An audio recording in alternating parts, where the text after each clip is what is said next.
Bapa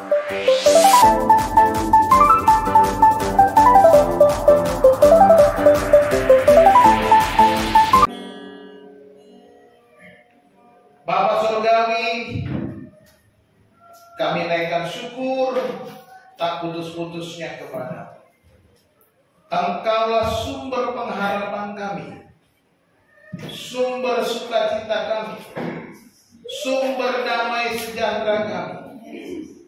Engkaulah sumber kekuatan kami yang memberikan kami kemenangan demi kemenangan. Kami naikkan syukur atas segala perbuatan-Mu di dalam hidup kami, ya Tuhan. Kami naikkan syukur untuk semua kemurahan dan limpah berkat yang kami terima di sepanjang hidup kami. Dan pada saat ini Tuhan, kami datang merendahkan diri di hadapan-Mu, duduk di bawah kaki-Mu untuk mendengarkan kebenaran firman Tuhan. Ya Tuhan, kiranya Engkau penuhi kami dengan Roh-Mu yang kudus. Terangilah hati kami dan pikiran kami. Terangilah tubuh jiwa roh kami, Tuhan. Penuhilah dengan firman-Mu. Berbicara kepada kami masing-masing, ya Tuhan, pribadi lepas pribadi. Sehingga firman Tuhan yang Kau beritakan pada saat ini melalui hamba-Mu menjadi bagian dalam hidup kami masing-masing. Mengubah kami, menguatkan kami, membentuk kami, dan menyenangkan hati Tuhan. Saat ini Tuhan, berbicaralah. Kami siap mendengar. Di dalam nama Tuhan Yesus Kristus kami sudah berdoa. Haleluya. Amin. Silakan duduk, saudara-saudara dikasih Tuhan. Shalom. Puji nama Tuhan. Hari ini khotbah saya berjudul Hidup Kristen yang Berbuah. Sebagai orang Kristen kita harus berbuah. Kalau kita tidak berbuah, maka harus dipertanyakan, apakah kita sudah benar-benar menjadi orang yang percaya? Rasul Paulus berkata, hiduplah oleh Roh, dan kamu tidak akan menuruti keinginan daging. Dan oleh Roh itu kita akan berbuah. Tetapi hari ini kita mau mengingat kembali pengajaran Yesus. Kita akan belajar bersama-sama dari Injil Yohanes pasal yang ke-15 ayat 1 dan ayat 2. Yohanes pasal 15 ayat 1 dan ayat 2 kita baca bersama-sama. 1, 2, 3. Akulah pokok anggur yang benar, dan Bapa-Kulah pengusahanya. Setiap ranting padaku yang tidak berbuah dipotongnya, dan setiap ranting yang berbuah dibersihkannya supaya ia lebih banyak berbuah. Bapak Ibu Saudara dikasih Tuhan, sebagai orang percaya kita harus berbuah, karena di sana dikatakan kita hanyalah ranting dari sebuah pokok anggur. Dan pokok anggur itu adalah pokok anggur yang benar, yaitu Yesus Kristus sendiri. Dan kita adalah ranting-rantingnya yang menghasilkan buah-buah kebenaran. Nah, kalau kita tidak berbuah, pertanyaan besar, apakah saudara menjadi ranting yang masih tertancap kepada pokok itu, ataukah ranting yang sudah dibuang lalu siap-siap dibakar di dalam api? Jadi buah harus nampak. Selain daripada buah Roh Kudus, buah Roh yang harus nampak di dalam kehidupan kita menyatakan bahwa kita didiami, dipenuhi oleh Roh. Tetapi kita juga harus menampakkan buah-buah jiwa-jiwa hasil daripada kehidupan kita. Kita harus membawa jiwa-jiwa kepada Tuhan. Itu adalah buah pelayanan namanya. Dan kita harus menghasilkan buah terus-menerus sepanjang kehidupan kita. Saya sebagai pribadi 58 tahun harus saya bertanya, sudah seberapa banyak buah yang saya hasilkan? Sudahkah saya berbuah yang benar? Sudahkah saya berbuah sepanjang hidup saya selama 58 tahun? Sungguh-sungguh berbuah. Nah, Bapak Ibu Saudara yang dikasihi Tuhan, sekarang kita akan belajar bersama-sama bagaimanakah orang Kristen dapat berbuah. Itu yang harus kita pelajari. Kalau kita sudah membaca ayat ini, maka kita akan bisa berbuah. Dan saya mengharap bahwa jemaat Tuhan harus berbuah setelah mempelajari apa yang Yesus pesankan kepada kita. Yang pertama supaya kita tetap berbuah adalah kita harus tinggal tetap pada pokok anggur itu. Tinggal tetap pada Yesus. Tertancap pada pokok anggur itu. Supaya apa? Supaya kita bisa menghasilkan buah. Kalau kita tidak tertancap, kita tidak tetap pada pokok anggur itu, bagaimana mungkin ada buah-buah yang dihasilkan? Itulah sebabnya dikatakan, akulah pokok anggur yang benar, kata Yesus. Dengan kata lain, jangan engkau tertancap kepada pokok anggur yang salah. Jangan engkau tertancap kepada pokok anggur yang tidak sesungguhnya. Pokok anggur yang mana? Dunia ini adalah seperti kita tertancap kepada dunia ini. Kalau kita tertancap kepada budaya dunia ini, maka kita akan menghasilkan buah seperti apa yang dunia hasilkan. Jadi kita harus tetap ada pada Yesus. Tertancap di manakah kita? Apakah kita pada pokok anggur yang benar atau pokok anggur yang salah? Kita harus menentukan sendiri. Kita harus mengambil sikap. Kita harus benar-benar memeriksa diri kita.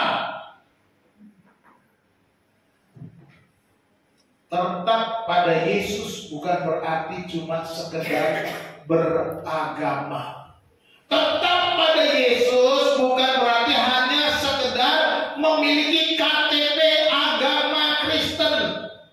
Bukan itu. Jangan merasa kalau KTP saudara Kristen, kakak saudara Kristen, nenek saudara Kristen, leluhur saudara Kristen, saudara sudah tetap pada Yesus. Tidak. Orang yang tetap pada Yesus itu bergantung kepada pribadinya. Leluhurmu, nenekmu, bapakmu, semuanya itu masing-masing, dan dirimu harus tertancap pada pokok anggur yang benar ini, yaitu Yesus Kristus. Di luar itu, saudara sedang berada pada posisi yang salah. Ya. Coba saudara baca di dalam ayat yang keempat, Injil Paulus. Satu orang membaca ayat 4. Tinggallah di dalam aku dan aku di dalam kamu, sama seperti ranting tidak dapat berbuah dari dirinya sendiri. Kalau ia tidak tinggal pada pokok anggur, demikian juga kamu tidak berbuah. Ya, jelas sekali. Yesus dengan tegas di dalam ayat ini, tinggallah di dalam aku, katanya. Kalau di luar aku, kamu tidak dapat berbuah. Ya. Dan kamu akan berbuah jikalau kamu tinggal di dalam aku. Jelas.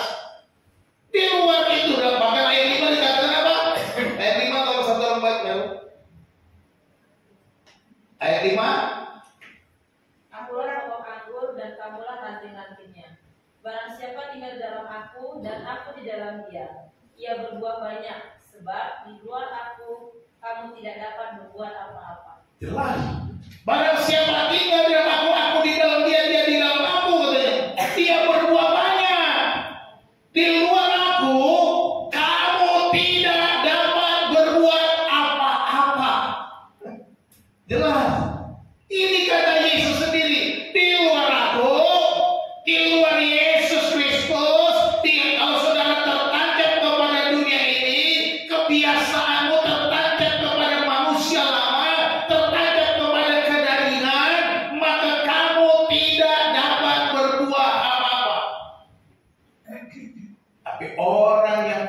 tinggal di dalam Yesus, dia akan berbuah banyak.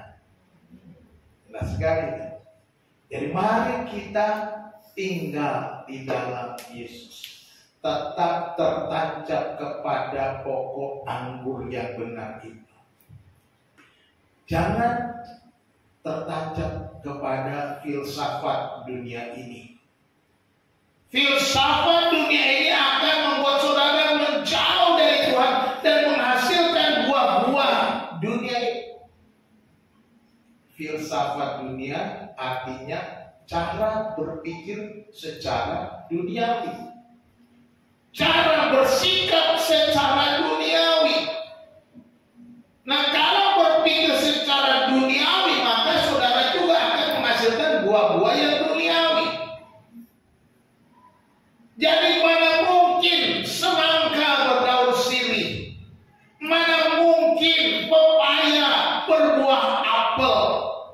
Tidak ada. Sekarang di Facebook itu suka aneh-aneh kontennya. Saya pernah lihat orang tanam bagaimana menghasilkan buah mangga dan pepaya sekaligus dalam satu pokok. Ya kan? Dia tanam, dia gandeng-gandeng. Pepaya, masa buah tangkainya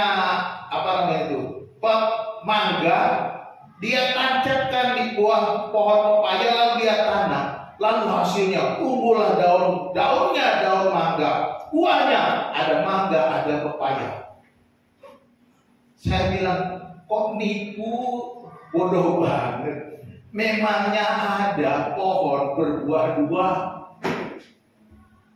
dan berbeda jenisnya. Jelas pepaya dengan mangga jenisnya jauh. Kalau dibilang mangga harum manis dengan mangga si mana lagi dikawinkan, mungkin saja satu jenis mangga. Tapi ini mangga dan pepaya itu tidak mungkin. Itu namanya konslet. Jadi jangan ikut-ikutan konslet. Jadi kita harus menghasilkan buah kebenaran, yaitu apa? Apa yang ada dalam firman Allah. Buah kebenaran nggak ada yang lain. Kita harus lihat, apakah hidup kekristenan kita sesuai dengan firman Tuhan? Apakah langkah kita sesuai dengan apa yang Allah firmankan di dalam Alkitab kita? Inilah buah kebenaran. Sekali lagi ingat pesan Yesus. Di luar aku kamu tidak dapat berbuat apa-apa. Nol besar, kata Yesus. Dan yang kedua, supaya kita bisa berbuah. Ini bisa berbuah tadi. Yang kedua, berserah kepada Bapa. Berserah kepada Bapa. Dikatakan di sana, akulah pokok anggur yang benar dan Bapa pula pengusahanya. Jelas dikatakan Yesus, aku pokok anggur, tetapi pemiliknya, pengusahanya adalah Bapa Surgawi. Kita harus ingat. Jadi kita bukan milik kita lagi, tetapi milik Allah. Menjadi pemilik kebun anggur itu, kita milik daripada pemilik kebun anggur itu. Siapa? Bapa Surgawi kita. Kalau kau mau berbuah, serahkan hidupmu kepada Bapa Surgawi. Karena dia adalah milik. Karena kita adalah miliknya. Dia adalah pemilik hidup saudara. Dia adalah pemilik setiap orang percaya. Dia yang miliki. Artinya diperlukan penyerahan diri kepada Allah secara total. Atau dengan kata lain, hidup beriman. Hidup beriman sepenuhnya atas apa yang Allah mau. Hidup beriman atas janji-janjinya. Hidup beriman atas ketetapan-ketetapannya. Hidup beriman atas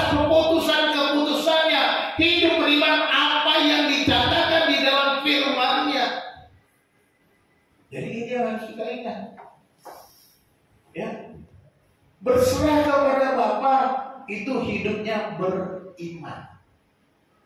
Pak, saya kan beriman. Oke, kadang-kadang beriman itu hanya sekedar kata beriman, percaya kepada Yesus. Tetapi yang beriman itu harus lihat ketika ada masalah, ketika ada kesulitan, ketika ada persoalan, apakah kita tetap tenang, tetap bersandar kepada Tuhan, tetap berserah kepada Tuhan, tetap percaya akan ada jalan keluar, tetap percaya akan ada solusi yang terbaik dari Tuhan, tetap percaya bahwa Tuhan akan memberikan pertolongan pada waktunya. Ini yang beriman. Kalau hidup lagi enak-enak, kayaknya imannya biasa-biasa saja. Tapi iman kita diuji saat menghadapi kesulitan. Di sanalah hidup beriman, berserah. Dan ketika ada kesulitan, iman kita dikuatkan dan kemudian menghasilkan buah sebagai orang percaya. Ketika ada cobaan, ketika ada godaan, ada orang-orang yang berbicara kepada kita, kamu jangan pergi ke sana. Di Pandeglang ada yang paling jempolan, sekali sembur langsung sembuh katanya. Mana kita pilih? Udah berbulan-bulan pinggang sakit, minta sama Tuhan, berdoa, masih pinggang sakit. Lalu ada orang bilang di Pandeglang ada yang sekali sembuh. Pilih mana? Inilah iman kita diuji. Kalau saudara mau disembur-sembur, sini saya sembur.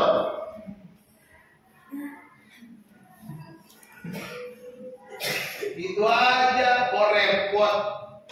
Ya, ini hidup beriman.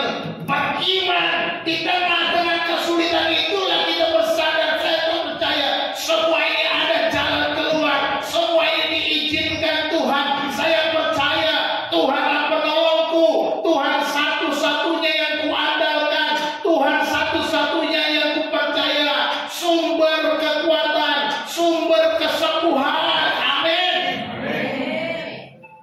Beriman.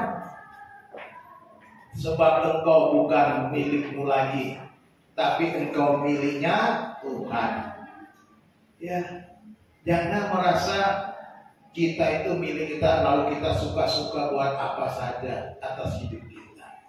Supaya kita bisa berbuat, sadarilah bahwa aku milik Tuhan dan aku berserah kepada Tuhan. Suka-sukamu Tuhan mau buat apa terhadap aku? Seperti Ayub. Masakan kita mau yang baik saja terima dari Tuhan, yang begini yang susah tidak mau. Ayub percaya penuh, terserah Tuhan lah. Aku kalau diberi kekayaan, puji Tuhan, haleluya. Kalau diambil semuanya, puji Tuhan, haleluya. Semuanya dari Tuhan, katanya.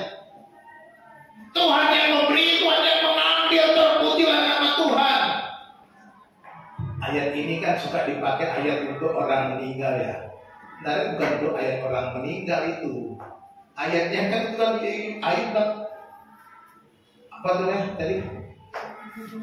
Tuhan yang memberi, Tuhan yang memberikan dia kekayaan, Tuhan memberikan dia anak-anak, Tuhan yang mengambil, ya. Dia ambil semua kekayaannya. Dan aku sakit-sakitan ya, dia terpujilah Tuhan. Ya. Itu maksudnya, puji Tuhan. Kalau saudara sakit, puji Tuhan. Kalau saudara sedang susah dan pusat, puji Tuhan. Kalau saudara krisis, puji Tuhan. Terserah Tuhan. Gitu. Ini mengakui bahwa aku milikmu Tuhan.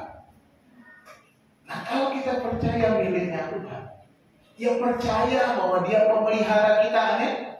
Percaya bahwa dia akan memberikan solusi, percaya bahwa dia akan memberikan jalan keluar. Tuhan tidak pernah meninggalkan anak-anak. berbuah. Kunci yang kedua adalah berserah kepada Bapa Saudara. Yang ketiga, nah ini yang paling penting, yang paling sulit, yang sering kali kita tolak. Baca, selalu siap dibersihkan. Nah ini dia yang paling berat. Kalau sekedar yang pertama kita tinggal pada Yesus, yes, aku mau tinggal dalam Yesus, haleluya. Kalau sedang berserah kepada yes, aku milikmu Bapa, haleluya, gampang. Tapi ketiga, siap dibersihkan. Ya Tuhan, jangan sampai kayak itu kali lah. Biar apa kali nanti aku ini gereja. Orang beda tuh. Macam-macam apa kali lah, biar apa kali kalau orang beda. Tapi orang beda ngerti maksudnya. Ya. Tapi ini perhatikan di dalam ayat ini. Setiap ranting padaku yang tidak berbuah dipotongnya. Halo? Yang tak berbuah diapain? Hati-hati. Sabar, belum sampai. Buru-buru amat, yang ngomong di sini. Iya, itu betul. Nanti dipotong dulu, dibuang, dimakan katanya. Tuh, hati-hati. Hati-hati, sudah berbuah belum? Kalau belum berbuah, siap-siap dipotong. Bahaya kalau udah gitu. Tetapi, dan setiap ranting yang berbuah, ingat nih, setiap ranting yang berbuah, kalau saudara sudah berbuah, bukan berarti semuanya aman-aman saja. Bukan berarti semua fine-fine, oh haleluya, buah-buahnya. Dibersihkannya supaya dia lebih banyak berbuah.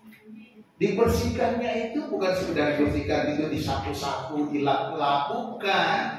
Dia potong juga cabang-cabang yang berlebihan, yang bagian ranting yang berbuah itu. Supaya apa? Supaya sari-sari makanan itu lari ke buahnya, tidak lari ke ranting-ranting yang tidak penting. Cabang-cabang ranting bersih, ya, dibersihkan. Artinya ada pemangkasan. Saya pelajari orang-orang yang punya kebun anggur di Solo itu. Ada waktunya pemangkasan, dipangkas-pangkas supaya banyak buahnya. Jadi supaya nggak ke daun semua, menghasilkan buah. Ditinggalkan yang daunnya, tapi harus ada buah. Jadi kita perhatikan di sini, pembersihan itu ada cara Tuhan supaya kita semakin banyak berbuah. Pembersihan itu bisa saja melewati seperti yang saya katakan tadi, melewati kesulitan, penyakit, persoalan, krisis ekonomi, krisis moneter, dan berbagai macam pergumulan. Ini proses pembersihan, supaya imanmu semakin naik dan naik lebih tinggi.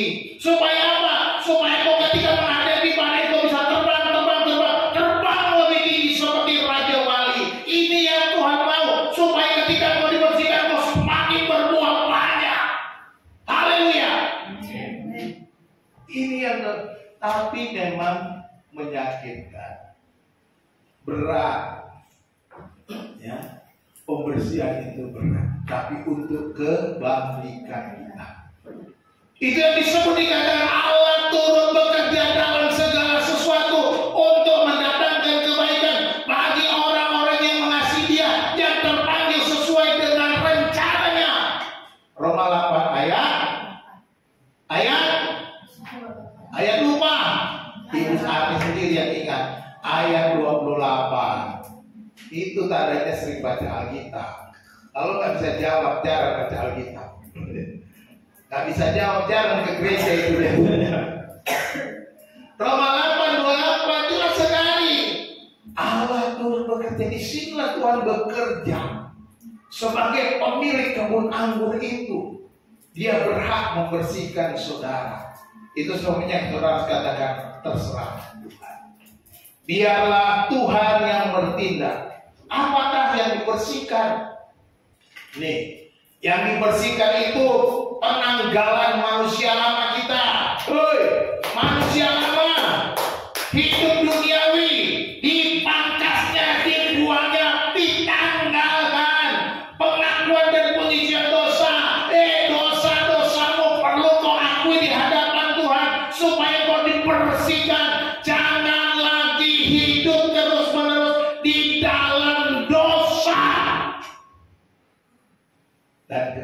penyangkalan diri. Itu yang Yesus katakan, barang siapa mau ikut aku, ya harus memikul salibnya dan menyangkal dirinya. Sangkal dirimu, jangan sampai engkau lebih tinggi daripada Yesus. Yesus harus ditinggikan, Yesus dimuliakan dalam hidup saudara. Ini namanya meninggikan Yesus, memikul salib, menyangkal diri. Aku ini tidak ada apa-apanya selain daripada Yesus. Aku ini bisa sampai saat ini semua karena Yesus. Menyangkal diri. Yang masih dalam hidup manusia lama, bertobat. Oh, nggak bakalan berbuah. Nggak bakalan berbuah sampai kapanpun kalau masih dengan manusia lama. Ya, agar berbuah banyak, siap-siap untuk dibersihkan walaupun tidak menyenangkan. Siap? Waduh, sedikit yang siap. Kayaknya berat emang. Nggak apa-apa. Saya harap saudara berjuang. Siap dibersihkan? Siap. Haleluya, semakin banyak, puji Tuhan.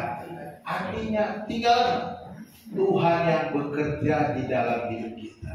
Apapun yang terjadi, langkah 1, langkah 2 lewati. Ya kan? Tetap dalam Yesus, ketika dibersihkan, no comment gitu loh. Tetap percaya. Ketika dibersihkan, kita tetap bersandar, berserah kepada Bapa. Dia adalah pemilik kita. Tuhan, aku ini milikmu. Lakukanlah padaku seperti kata. Seperti Maria. Sesungguhnya aku ini hamba Tuhan. Jadilah padaku menurut perkataanmu, kata Maria. Ketika diberitahukan tentang kelahiran Yesus. Ini makanya kita bisa berbuah karena kita berserah.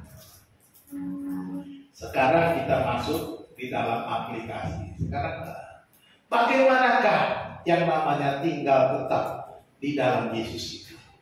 Kita sudah tahu tadi kita tetap tinggal dalam Yesus, karena di luar Yesus kita nggak dapat berbenah. Tapi bagaimana caranya? Ya kan, gitu ada pertanyaannya. Yang pertama, hidup dalam firman Allah. Ya, hidup dalam firman Allah. Mazmur 1 ayat 2 dan 3 jelas sekali. Yang kesukaannya ialah Taurat Tuhan, dan yang merenungkan Taurat itu siang dan malam. Lalu apa? Ia seperti pohon yang ditanam di tepi aliran, yang menghasilkan buahnya pada musimnya. Terus, dan tidak pernah layu daunnya. Apa saja yang diperlukan. Jelas. Yang kesukaannya firman Tuhan. Ya.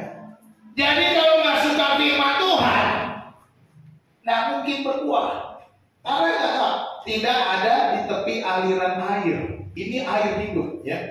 Air hidup kita. Dan Yesus ini air yang memberi kita kehidupan. Firman Allah. Firman Allah lah yang memberikan kita buah-buah. Itu yang pertama. Yang kedua, hidup bersekutu di dalam doa. Bagaimana doa bagi saudara hari ini?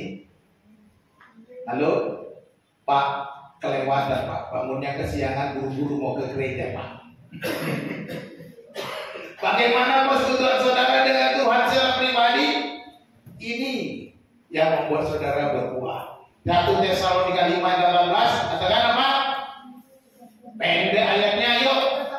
Tetaplah berdoa. Bagaimana kita mau berbuah kalau nggak tetap berdoa? Ayat 17 kali. Ayat 17 tetaplah berdoa. 17. Tetaplah berdoa. Jadi mari kita terus berdoa. Jadi kita harus bersekutu dalam Tuhan dalam doa-doa kita. Jangan lupa bangun tidur, jangan ikutin lagu anak-anak. Bangun tidur kok terus mandi, tidak lupa menggosok gigi. Itu waktu kita masih kecil. Kalau terus bertumbuh bertambah dewasa, bangun tidurku terus doa, tidak lupa mengucap syukur. Nah, begitu. Lagunya harus begitu. Jadi harus berdoa, mengucap syukur dulu sama Tuhan. Saudara dikasih kesempatan, wah hari ini aku hidup lagi. Kan gitu. Kalau Tuhan nggak kasih kesempatan, saudara nggak bisa lagi berdoa kan? Sudah begitu terus berdoa tadi malam aminnya nggak ada, aminnya udah di sorga aminnya. Jadi kita tetap tinggal dalam Yesus kan, dalam hidup dengan firman Tuhan dan dalam doa. Itu aja kunci. Pendek deh, dua aja. Lalu yang kedua, bagaimana kita berserah kepada Bapa? Nah ini tuh caranya bagaimana Pak hidup yang berserah itu? Sekali lagi di dalam Yeremia 17 ayat 7 dan 8 ingatkan apa? Mengandalkan Tuhan di sepanjang hidup. Ayo seorang baca Yeremia 17 ayat 7 dan ayat 8 ini seperti Mazmur tadi, tapi dia berbicara apa? Tentang mengandalkan Tuhan. Diberkatilah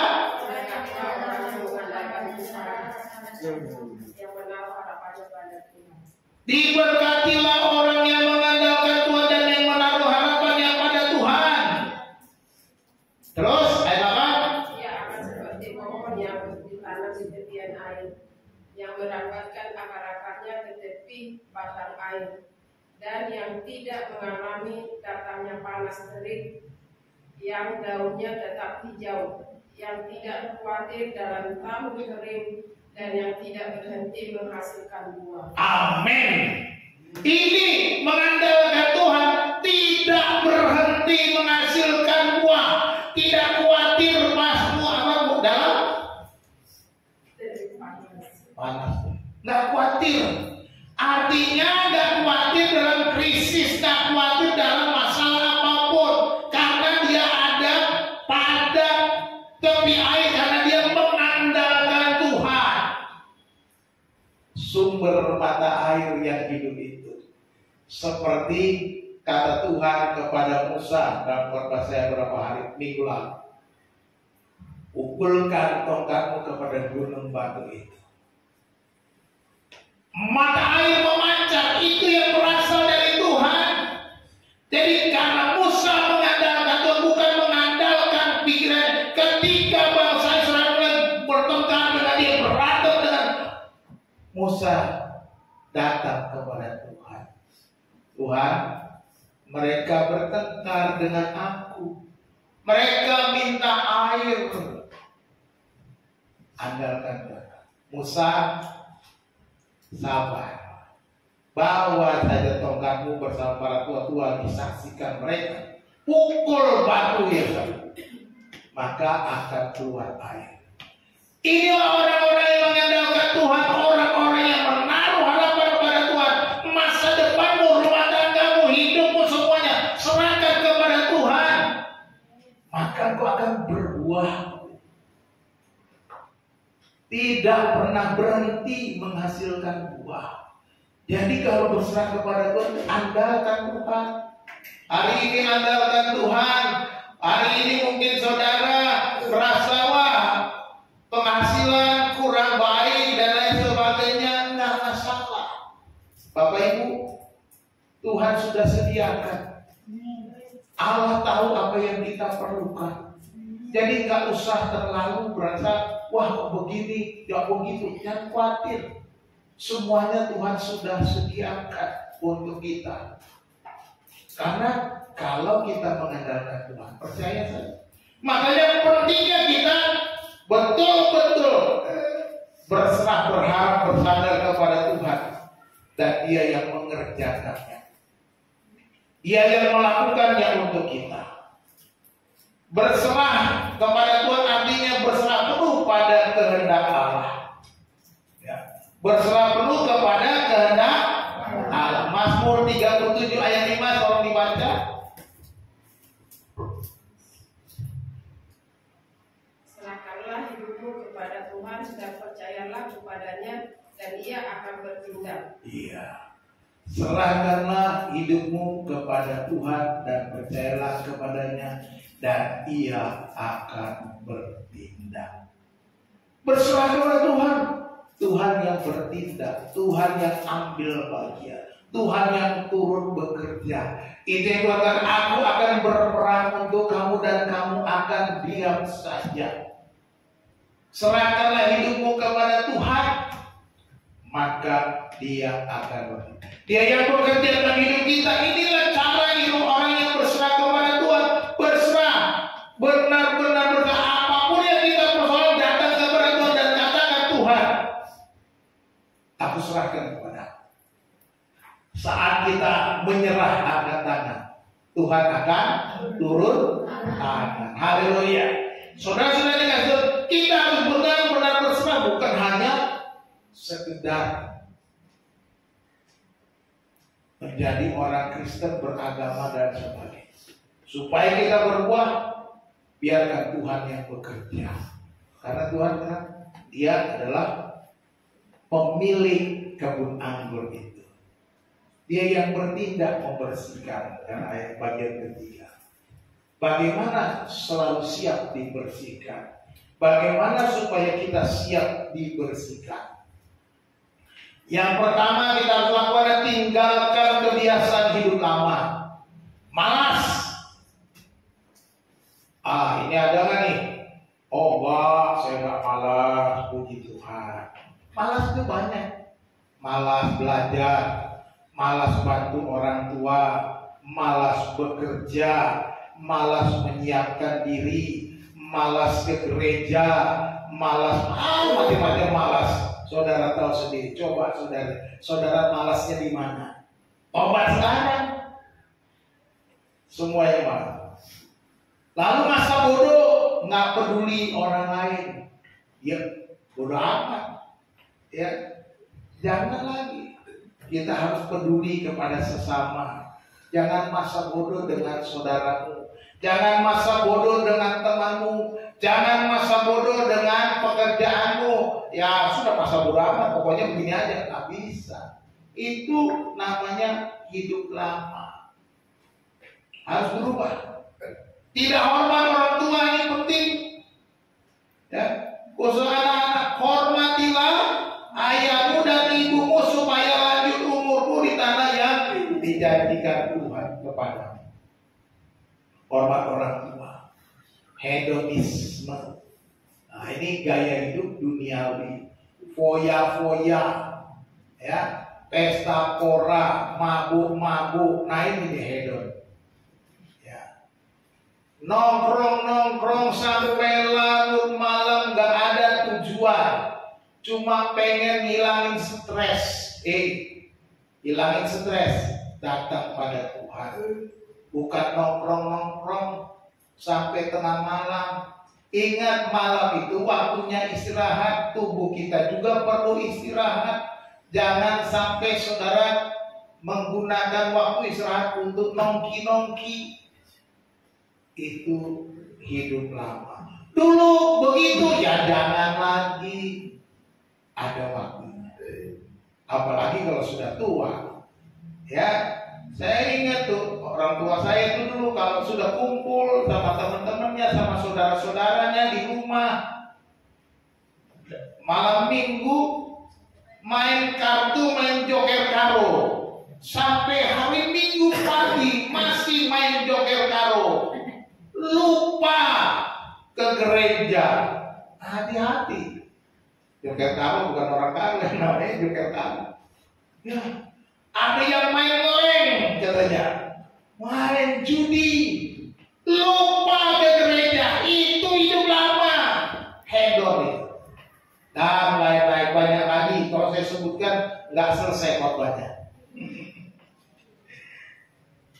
Lalu siap dibersihkan, kita akui setiap dosa dan mohon pengampunan dari Tuhan setiap hari. Mengaku dosa, mohon ampun dari Tuhan tiap-tiap hari. Pak, tiap hari, emang bikin dosa tiap hari? Ya, tiap hari. Coba selidiki, hari ini bikin dosa apa? Mengaku dosa. Yang ketiga, jangan menganggap diri lebih penting penting daripada orang lain, ya. Menjadi sombong. Kita sedikit-sedikit masa aku enggak, jangan. Kita harus lebih mementingkan orang lain daripada diri kita. Dengan kita menghargai orang lain, dengan kita menghormati orang lain, otomatis kita dihormati karena orang akan melihat. Dan itu sama dengan kita menghormati Tuhan. Tetapi kalau kita hanya mengutamakan diri kita sendiri, mengutamakan ego kita, mengutamakan kita yang lebih hebat, kalau bukan aku nih ketua panitia, mana bisa begini? Hati-hati, tobat. Kalau bukan aku serta ini, mana bisa kerja ini panitia? Kalau bukan aku bendaharanya, mana bisa uangnya terkumpul? Kalau bukan aku sesi dananya, mana ada duitnya? No. Jangan begitu. Semuanya penting, tetapi Tuhan harus dimuliakan. Ini yang penting. Jadi siap dibersihkan dengan cara tanggalkan ego, gitu. Menyangkal diri tadi ya. Menyangkal diri, tanggalkan ego, supaya kita semakin diberkati. Jadi 3 hal supaya kita bisa berbuah. Yang pertama, tetap di dalam Yesus. Yang kedua, berserah kepada Allah. Yang ketiga, siap untuk dibersihkan. Tuhan Yesus memberkati kita. Kita berdoa. Kami bersyukur kepada ya Allah. Terima kasih untuk firman Tuhan yang sudah kami baca, kami renungkan. Terima kasih untuk kebenaran-kebenaran supaya kami bisa berbuah. Tuhan, tolonglah kami supaya mulai hari ini kami semakin berbuah banyak, menjadi berkat bagi orang lain, dan kami boleh berkenan dan memuliakan nama Tuhan. Bukan sekedar beragama, bukan sebagai seorang Kristen yang orang lain lihat kami ke gereja dan rutinitas kami, tetapi buah-buah kebenaran akan kami hasilkan oleh karena kami tetap di dalam Yesus Kristus. Oleh karena kami mau berserah penuh mengandalkan Engkau satu-satunya penolong kami. Oleh karena kami mau dibersihkan. Betullah kami Tuhan sesuai dengan kehendak-Mu, supaya apapun yang terjadi pada kami percaya penuh mengandalkan Tuhan. Terima kasih Bapa untuk firman Tuhan pada pagi hari ini. Biarlah Engkau Tuhan mendorong kami, menguatkan kami, menolong kami, supaya kami terus berbuah dan berbuah. Terima kasih Tuhan, hamba-Mu berhenti. Biarlah Roh Kudus Engkau yang terus berbicara, mengingatkan kami tiap langkah kami, setiap hari dimanapun kami berada, di tempat pekerjaan, di rumah, di sekolah, di berbagai tempat, kami mau berbuah. Di dalam nama Tuhan Yesus kami berdoa. Haleluya. Amin.